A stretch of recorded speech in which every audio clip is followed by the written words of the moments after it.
Hi boys and girls, welcome back to day 2 of Writer's Workshop. Yesterday we got to read a really silly story and we also got to draw our very first writing, which was our self-portrait. Today I'm going to start with another story and then we'll move into the writing portion. Today's story is called If You Take a Mouse to School, written by Laura Numeroff. Remember, Laura Numeroff is the author. That's the person that writes the text. Illustrated by Felicia Bond. Illustrated means she drew the pictures. Okay, here we go. What a cute mouse in overalls. And it looks like he's in somebody's lunchbox. Here's our cover, or oh boy, I just forgot. Our title page. If you take a mouse to school. Okay, there's another one. Look, he looks like he just woke up in his pajamas. How silly.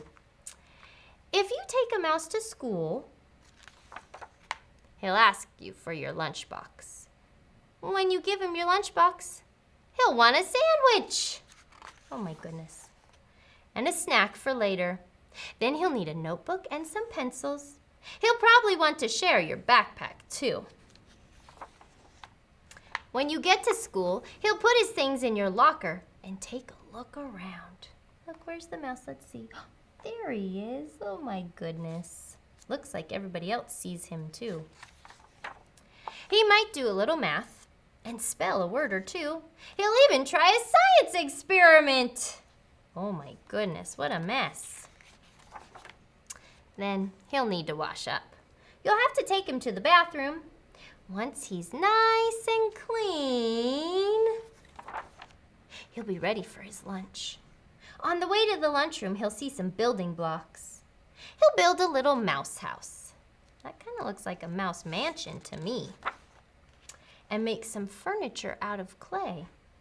Then he'll need some books for his bookshelf. He'll start by writing one of his own, so he'll need a lot of paper.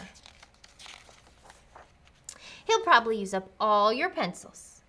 When he's finished, he'll want to read his book to you.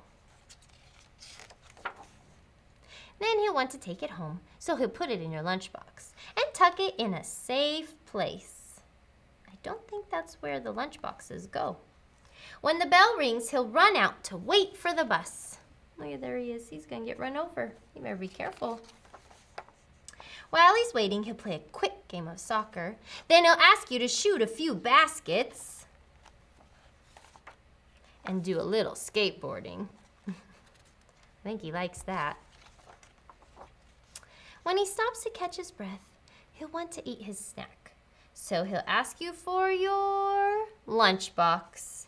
And chances are, if he asks you for your lunchbox, you'll have to take him back to school. That was a cute story, huh? Okay, so today you're going to need to grab a page. It says, "Look at me write." Now there's lots of them, so it doesn't matter which one, because they all say that at the top. And you also need your crayons. Now, boys and girls, we are all writers. So first I want you to get your 2 thumbs up like this, and I want you to say, "I am a writer." So let me hear you say that. Good job, you are a writer. Even though we're just starting with pictures, that's where we start. Okay, the first thing we always have to do is put our name on our paper. And there's a little song that I like to sing. It says, "Name on your paper, first things first, where does it go? On top," because we always put our name on the top. Sometimes on the bottom, but always on the top. Okay, so today I thought it would be fun to write about something else that you know a lot about. And I think you probably know a lot about your family. So what you're going to do is draw a picture of your family.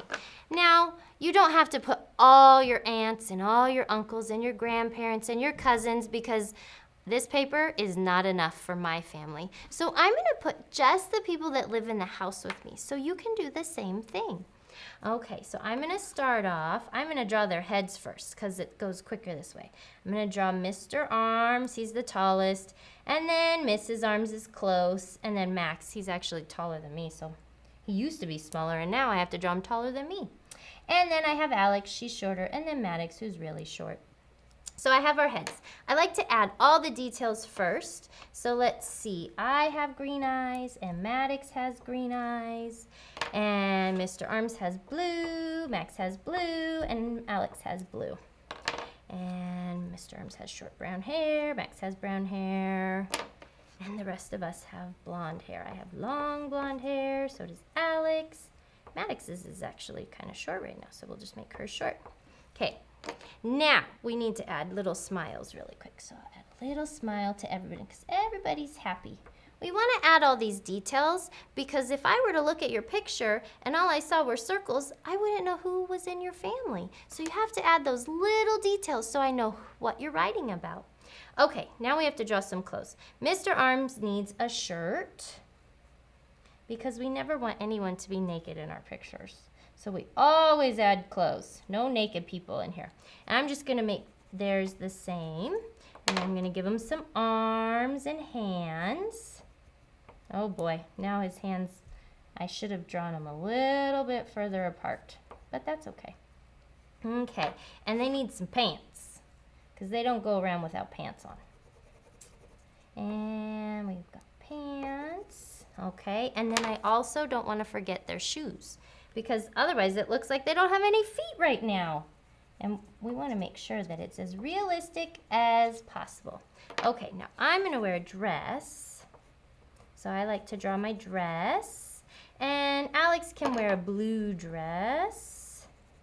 And Maddox gets a green dress. She likes green, so we'll give her green dresses. And then we're going to draw arms. Don't forget the hands, because it would be really hard if we didn't have hands. Okay. Here, it'll look like Mr. Arms and I are holding hands, and Max too. That works. Oh, wait, I forgot my legs. And let's see, my shoes are gonna match my dress. I'll be really fancy. Okay, so now I have my family. But you know what? It's missing something. Let's see. Oh, I know what it's missing. When I look at all these books, I notice that it doesn't just have the people or the characters in the story. There's something going on in the background. So I'm going to draw the background or the setting. That's another word that we use. That's a big word we use, the setting.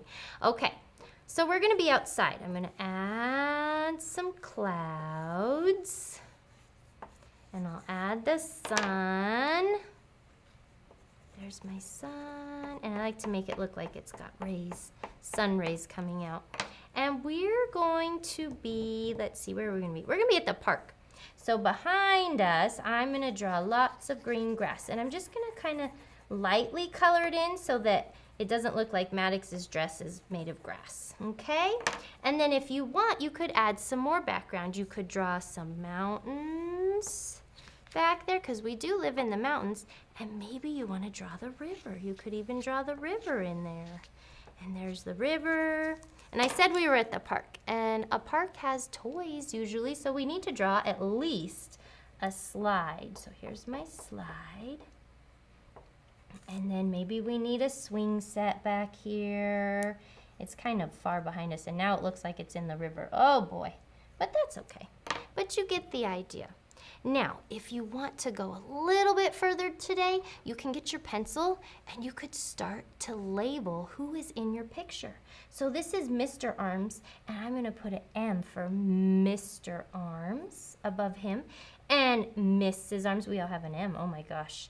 And Max, there's a lot of M's in this family.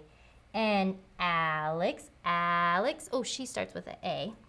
And Maddox starts with an M. If you want, you can label other things too, but that's where we're gonna stop today. So I need you to go and get your book out and start drawing your picture of your family. I'll see you tomorrow. Bye.